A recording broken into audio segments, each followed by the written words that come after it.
Hello class 11th, कैसे हैं आप सभी। आशा करता हूँ आप सभी बहुत अच्छे होंगे। तो चलिए आज स्टार्ट करते हैं। इस वीडियो में हम पढ़ेंगे कैरेक्टरिस्टिक्स और एट्रीब्यूट्स ऑफ अकाउंटिंग। अकाउंटिंग के कैरेक्टरिस्टिक्स क्या हैं। फ्रेंड्स, जो हमारा फर्स्ट पॉइंट है वो है identification of financial transactions and events. Accounting जो रहती है वो हमेशा फाइनेंशियल ट्रांजैक्शंस और इवेंट्स की ही होती है। तो सबसे पहले हमें आइडेंटिफाई करना है कि कोई भी अगर ट्रांजैक्शन हो रहा है या कोई भी इवेंट हो रहा है वो फाइनेंशियल नेचर का है कि नहीं है। जैसे कि मैंने लास्ट वीडियो में एक एग्जांपल दिया था कि अगर मेरे स्टाफ ने छुट्टी ली है तो वो एक नॉन फाइनेंशियल इवेंट है, उसकी अकाउंटिंग नहीं हो सकती। क्यों नहीं हो सकती? क्योंकि मुझे पता ही नहीं है कि उस चीज़ से मुझे कितना लॉस हुआ या कितना फ़ायदा हुआ। बट अगर मेरे स्टाफ ने मेरे शॉप से कोई सामान चोरी किया तो मुझे पता है, ये मैं आइडेंटिफाई कर सकता हूँ कि कितने अमाउंट का या कितने वैल्यू का सामान चोरी हुआ है। तो वो एक फाइनेंशियल इवेंट होगा, फाइनेंशियल ट्रांजैक्शन होगा। जैसे कि हमने गुड्स खरीदा तो वो एक फाइनेंशियल ट्रांजैक्शन है। जैसा मेरे स्टाफ ने अगर कोई सामान चोरी किया तो एक फाइनेंशियल इवेंट है। तो अकाउंटिंग के लिए सबसे पहले हमें आइडेंटिफाई करना है कि वो ट्रांजैक्शन या इवेंट फाइनेंशियल नेचर का है कि नहीं है। सेकंड है मेजरिंग द आइडेंटिफाइड ट्रांजैक्शन। अब कोई भी इवेंट या कोई भी ट्रांजैक्शन जो फाइनेंशियल नेचर का है, हमने आइडेंटिफाई तो कर लिया कि वो फाइनेंशियल नेचर का है, तो वो कितने अमाउंट का है या कितने वैल्यू का है, हमें वो मेजर करना है। फॉर एग्जांपल, हमने हो सकता है कि 10,000 रुपये का गुड्स खरीदा हो सकता है हमने 2 लाख रुपये सैलरी दी हो, या हो सकता है हमने 20,000 रुपये का गुड्स सेल किया हो। तो हमें एक मेजर करना है कि कोई भी जो ट्रांजेक्शन है या कोई भी इवेंट है जो फाइनेंशियल नेचर का है वो कितने वैल्यू का है। तो सेकेंड पॉइंट हमारा है measuring the identified transaction. Third characteristics है रिकॉर्डिंग। फ्रेंड्स, जैसा कि हमने लास्ट अपने क्लास में हमने डेफिनेशन ऑफ अकाउंटिंग पढ़ी थी, उसमें हमने ये पांचों पॉइंट जो अगले कैरेक्टरिस्टिक है सेम टू सेम ये सारे पांचों पॉइंट हमने डेफिनेशन में भी देखे थे। तो एग्जाम पॉइंट ऑफ व्यू से आपको अगर कैरेक्टरिस्टिक याद करने में अगर आपको ऐसा लग रहा है कि डिफ़िकल्टी होगी, तो ये जो 5 पॉइंट है वो तो डेफिनेशन से ही उठ के आ रहे हैं, और बचे जो ऊपर के 2 पॉइंट्स हैं वो एडिशनल आपको याद करने पड़ेंगे। अब जैसे कोई भी फाइनेंशियल ट्रांजैक्शन हुआ तो हम उसे रिकॉर्ड करेंगे। हम एक बुक बनाएंगे, उसमें हम रिकॉर्ड करेंगे, जिसको हम बोलते हैं जर्नल एंट्रीज। जर्नल एंट्रीज के द्वारा हम कोई भी फाइनेंशियल ट्रांजैक्शन या इवेंट को रिकॉर्ड करते हैं। जर्नल एंट्रीज का चैप्टर आगे आएगा तो हम उसमें और डीप में पढ़ेंगे कि क्या होता है। सेकंड है क्लासीफाइंग। अब हमने रिकॉर्ड तो कर लिया, जर्नल एंट्रीज में हमने सब रिकॉर्ड तो कर लिया, लेकिन अब जर्नल एंट्रीज तो बहुत सारी होगी, हमारे ट्रांजैक्शन तो बहुत सारे होंगे। हो सकता है दिन में कभी 100 ट्रांजैक्शन हो, कभी 1000 ट्रांजैक्शन हो, तो ये बहुत सारे ट्रांजैक्शन हो जाएंगे। तो हम क्या करेंगे, जो एक ही टाइप के ट्रांजैक्शन है या किसी एक पर्टिकुलर पर्सन के साथ जो ट्रांजैक्शन हुआ है, हम उसे क्लासीफाई करेंगे लेजर में। लेजर आप अभी ध्यान रखिए, आगे चल के हम उसको भी पढ़ेंगे डीप में। जैसे फॉर एग्जांपल, हमारे शॉप में अगर हमने राम के साथ बहुत सारे ट्रांजैक्शंस किए, हमने उससे गुड खरीदा, हमने उसे फिर कुछ पैसे दिए, फिर हमने गुड्स खरीदा, फिर उसे पैसा दिए, ऐसा समझ लीजिए महीने में हमने 10 बार उससे गुड खरीदा और हमने 10 बार उसे कुछ कुछ अमाउंट पैसे दिए उसको। तो ये बहुत सारे ट्रांजैक्शन होंगे एक मंथ में।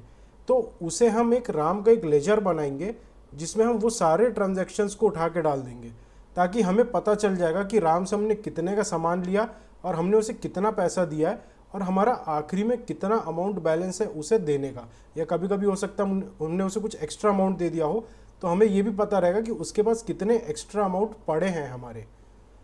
देन आता है समराइजिंग। अब रिकॉर्ड हो गया, क्लासीफाई हो गया, लेकिन ये सारे तो डेटा बहुत सारे हो जाएंगे हमारे पास।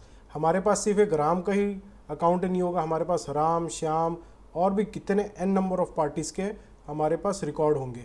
वैसे ही हमने सेल किया, हमने परचेज़ किया, अदर छोटे छोटे एक्सपेंस करके हमारे पास बहुत सारे लेजर बन जाएंगे। तो अब हम क्या करेंगे कि अब इतने सारे लेजर को देखना हमारे लिए पॉसिबल नहीं होगा ईयर एंड में, कि उससे हम आइडेंटिफाई कर सके कि हमारा पूरे बिजनेस का परफॉर्मेंस कैसा रहा है। तो हम क्या करेंगे, हम उसे समराइज़ करेंगे। समराइज़ मतलब हम फिर एक ट्रायल बैलेंस बनाएंगे, जो कि एक पेज में जितने भी अकाउंट्स बने हैं, जैसे राम का एक अकाउंट, श्याम का account, sales account, purchase account और भी जितने n नंबर ऑफ एक्सपेंसेस है, छोटे छोटे एक्सपेंसेस है, उसके जिसके भी अकाउंट बने हैं, हम उन सबको समराइज करके ट्रायल बैलेंस बनाएंगे, जिससे कि हम प्रॉफिट एंड लॉस अकाउंट और बैलेंस शीट बनाएंगे। एंड उससे हम समराइज करके हम एक बिजनेस का फाइनेंशियल परफॉर्मेंस मेजर कर पाएंगे, हम बिजनेस का फाइनेंशियल पोजीशन मेजर कर पाएंगे। ये पॉइंट अगेन हम आगे बहुत डीप में पढ़ेंगे जब रिस्पेक्टिव चैप्टर्स हमारे आएंगे। देन है एनालाइजिंग एंड इंटरप्रिटेशन। दोस्तों अब आपने क्लासीफाई कर लिया, आपने समराइज कर लिया, आपने प्रॉफिट एंड लॉस अकाउंट भी बना लिया, आपने बैलेंस शीट भी बना लिया। अब बात आती है कि भाई उस चीज़ को आप करोगे क्या, आपने बना तो लिया है, अब हम पता करेंगे कि हम उस चीज़ से एनालाइज करेंगे और इंटरप्रेट करेंगे कि बिजनेस में अगर कुछ एक्सपेंस एडिशनल हो रहा है तो क्या हो रहा है, कुछ अगर ज़बरदस्ती का ऐसा खर्चा है जो हम अवॉइड कर सकते हैं तो हम उस चीज़ को कम करने का कोशिश करेंगे। या ऐसा हो सकता है कि हमें पता चल जाए कि भाई हमारे एसेट्स जो हैं, हमने जो खुद हमारे बिज़नेस के जो ख़रीदे हुए सामान जो हैं तो वो कितने हैं, और भी हमें अदर जैसे अगर हमने किसी से बहुत सारा सामान परचेज़ किया है या हमने किसी को बहुत सारे पैसा एडिशनल दे दिए हैं तो हमें पता रहेगा कि हाँ इस पर्टिकुलर पर्सन को हमने एक्स्ट्रा पैसे दिए हुए हैं जिससे हमें रिकवर करना है। तो हम उस चीज़ को एनालाइज और इंटरप्रिटेशन में आराम से कर सकते हैं अकाउंटिंग के ज़रिए। And then communication. दोस्तों जो अकाउंटिंग सिर्फ एक बिजनेस ओनर के लिए नहीं रहती है, अकाउंटिंग जो रहता है वो गवर्नमेंट के भी यूज़ आती है, अकाउंटिंग बैंक्स के भी यूज़ आती है ताकि बैंक आपको लोन दे सके, गवर्नमेंट पता कर सके कि आपकी टैक्स लायबिलिटी क्या है। ऐसे ही अगर आप कंपनी स्ट्रक्चर में जाएंगे तो आपके कंपनी में किसी ने इन्वेस्ट किया होगा तो उसे भी पता चल पाएगा कि आप एज अ बिज़नेस आप कैसा परफॉर्म कर रहे हैं। तो ये उनको भी बहुत ईजी होगा समझना, जो बिज़नेस से डायरेक्ट रिलेटेड पार्टीज़ हैं उनके लिए भी ये चीज़ बहुत ईजी होगी कि समझना कि बिज़नेस कैसा परफॉर्म कर रहा है। तो इसलिए हम जो अकाउंटिंग के थ्रू बाकी लोगों से भी कम्युनिकेट कर पाते हैं कि हमारा बिज़नेस कैसे परफॉर्म कर रहा है। आशा करता हूँ दोस्तों आपको ये टॉपिक समझ आया होगा। मैं बहुत जल्द ही इसके रनिंग नोट्स आपको प्रोवाइड करूँगा मेरे टेलीग्राम चैनल पे, तो होप कि आप उसे भी फॉलो करके रखें ताकि आपको एक रनिंग नोट्स मिल जाए। अभी जो है आप सिर्फ और सिर्फ वीडियोस पे ही कंसंट्रेट कीजिए, आप रनिंग नोट्स पे अभी ध्यान मत दीजिए, मैं वो आपको प्रोवाइड करूँगा, आप सिर्फ उतना ही पढ़ के जाएंगे तो आपको बहुत हेल्पफुल रहेगा।